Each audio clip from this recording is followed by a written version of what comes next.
Hi hello ನಮಸ್ಕಾರ ಎಲ್ಲರಿಗೂ welcome to power for ಎಟನಿ ಚಾನಲ್. ನಿಮ್ಮ ಜೀವನದಲ್ಲಿ ಲಕ್ಷ್ಮೀ ದೇವಿಯು ಧನ ಸಂಪತ್ತನ್ನು ನೀಡುವ ಮುನ್ನ ನಿಮಗೆ ಈ ಸೂಚನೆಗಳನ್ನು ನೀಡ್ತಾಳಂತೆ. ಲಕ್ಷ್ಮೀ ದೇವಿಯು ನಮ್ಮ ಮನೆಯಲ್ಲಿ ವಾಸವಾಗಿರ್ತಾಳೆ, ಆದರೆ ಅದೆಷ್ಟೋ ಬಾರಿ ನಮಗೆ ಇದು ಗೊತ್ತೇ ಇರೋದಿಲ್ಲ. ಒಂದು ವೇಳೆ ಲಕ್ಷ್ಮೀ ದೇವಿಯು ನಿಮಗೆ ಒಲಿದಿದ್ದರೆ, ನಿಮ್ಮ ಜೀವನದಲ್ಲಿ ಧನ ಸಂಪತ್ತು ಬರ್ತಾ ಇದ್ರೆ, ಅದೃಷ್ಟದ ಬೆಂಬಲ ನಿಮಗೆ ಸಿಗ್ತಾ ಇದ್ರೆ ಈ ಎಲ್ಲ ಸೂಚನೆ ನಿಮಗೆ ಕಾಣಸಿಗುತ್ತವೆ. ನಮ್ಮ ದುರಾದೃಷ್ಟ ಅದೃಷ್ಟವಾಗಿ ಬದಲಾಗಲೆಂದೇ ಪ್ರತಿಯೊಬ್ಬರು ಬಯಸ್ತಾರೆ.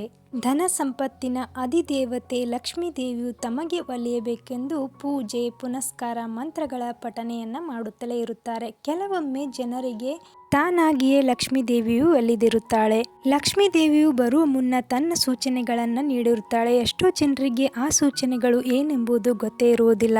ನಾವಿಲ್ಲಿ ತಿಳಿಯೋಣ ಬನ್ನಿ. ಧಾರ್ಮಿಕ ದೃಷ್ಟಿಕೋನದಿಂದ ಕಮಲದ ಹೂವಿಗೆ ಹೆಚ್ಚಿನ ಪ್ರಾಮುಖ್ಯತೆ ಇದೆ. ಲಕ್ಷ್ಮೀ ದೇವಿಯು ಯಾವಾಗಲೂ ಕಮಲದ ಮೇಲೆ ನೆಲೆಸಿರುತ್ತಾಳೆ. ನಮ್ಮ ಕನಸಿನಲ್ಲಿ ಸ್ವಪ್ನಶಾಸ್ತ್ರದ ಪ್ರಕಾರ ನಾವು ನಮ್ಮ ಕನಸಿನಲ್ಲಿ ಕಮಲದ ಹೂವನ್ನು ನೋಡಿದರೆ ಅದು ಅತ್ಯಂತ ಶುಭಕರವಾದಂಥ ಸೂಚನೆಯಾಗಿರುತ್ತದೆ. ಲಕ್ಷ್ಮೀ ದೇವಿಯು ನಿಮ್ಮ ಜೀವನಕ್ಕೆ ಬರುವಾಗ ಈ ಸೂಚನೆಯನ್ನು ನೀಡುತ್ತಾಳೆ.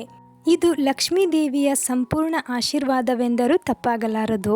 ಕೆಲವೊಂದು ಸಾರಿ ನಮ್ಮ ಕಣ್ಣಿನ ರೆಪ್ಪೆಗಳು ಮಾತ್ರವಲ್ಲ, ಹುಬ್ಬು ಕೂಡ ಬಡಿದುಕೊಳ್ಳಲು ಪ್ರಾರಂಭ ಮಾಡುತ್ತೆ.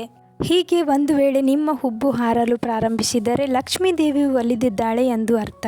ಈ ರೀತಿ ನಿಮ್ಮ ಹುಬ್ಬು ಹೊಡೆಯಲು ಪ್ರಾರಂಭಿಸಿದರೆ ಲಕ್ಷ್ಮೀ ದೇವಿಯು ನಿಮಗೆ ಶೀಘ್ರದಲ್ಲೇ ಹಣದ ಸುರಿಮಳೆ ಸುರಿಸುತ್ತಾಳೆ ಎಂದು ಅರ್ಥ.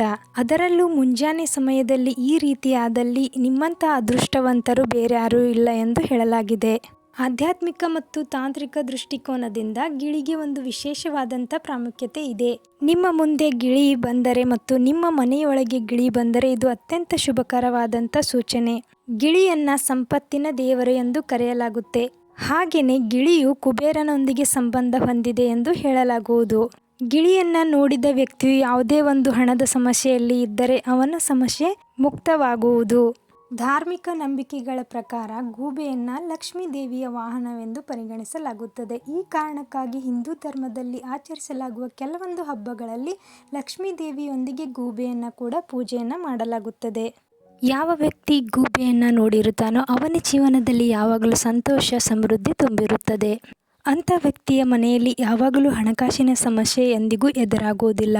ಯಾವಾಗಲೂ ಅವರ ಮನೆಯಲ್ಲಿ ಲಕ್ಷ್ಮೀ ದೇವಿಯು ಸದಾ ನೆಲೆಸಿರುತ್ತಾಳೆ ಎಂದು ನಂಬಲಾಗಿದೆ. ಒಂದು ವೇಳೆ ನೀವು ಬೆಳಿಗ್ಗೆ ಎದ್ದ ತಕ್ಷಣ ನಿಮ್ಮ ಕಿವಿಗೆ ಶಂಖದ ನಾದ ಬಿದ್ದರೆ ನಿಮಗೆ ಹಣಕಾಸಿನ ಸಮಸ್ಯೆ ಎಂದಿಗೂ ಎದುರಾಗುವುದಿಲ್ಲ ಎಂದು ಅರ್ಥ ಮಾಡಿಕೊಳ್ಳಬೇಕಂತೆ. ಪುರಾಣಗಳ ಪ್ರಕಾರ ಲಕ್ಷ್ಮೀ ದೇವಿಯು ಸಮುದ್ರ ದೇವನ ಮಗಳಂತೆ.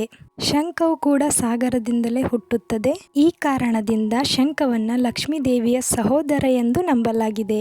ಆದ್ದರಿಂದ ನಿಮ್ಮ ಮನೆಯಲ್ಲಿ ಶಂಖದ ಧ್ವನಿಯು ಪ್ರತಿಧ್ವನಿಸಿದರೆ ನಿಮಗೆ ಹಣಕಾಸಿನ ಸಮಸ್ಯೆ ಎಂದಿಗೂ ಎದುರಾಗುವುದಿಲ್ಲ ಎಂದು ಹೇಳಲಾಗುತ್ತದೆ. ಹಾಗೆಯೇ ನಿಮ್ಮ ಮನೆಯಲ್ಲಿ ಶಂಖದ ನಾದವನ್ನು ಕೇಳಿದಾಗ ಲಕ್ಷ್ಮೀ ದೇವಿಯು ತುಂಬಾನೇ ಸಂತೋಷಪಟ್ಟು ಅಲ್ಲೇ ನೆಲೆಸುವಳಂತೆ. ಹೀಗೆ ಲಕ್ಷ್ಮೀ ದೇವಿಯು ನಿಮ್ಮ ಜೀವನದಲ್ಲಿ ನೆಲೆಸಲು ಈ ಸೂಚನೆಗಳನ್ನು ನೀಡುತ್ತಾಳಂತೆ. ಈ ವಿಡಿಯೋ ನಿಮಗೆ ಇಷ್ಟವಾದಲ್ಲಿ ನಮ್ಮ ಚಾನಲ್ನ ಸಬ್ಸ್ಕ್ರೈಬ್ ಮಾಡಿ, ಲೈಕ್ ಮಾಡಿ, ಶೇರ್ ಮಾಡಿ, ಕಮೆಂಟ್ ಮಾಡಿ. ಧನ್ಯವಾದಗಳು.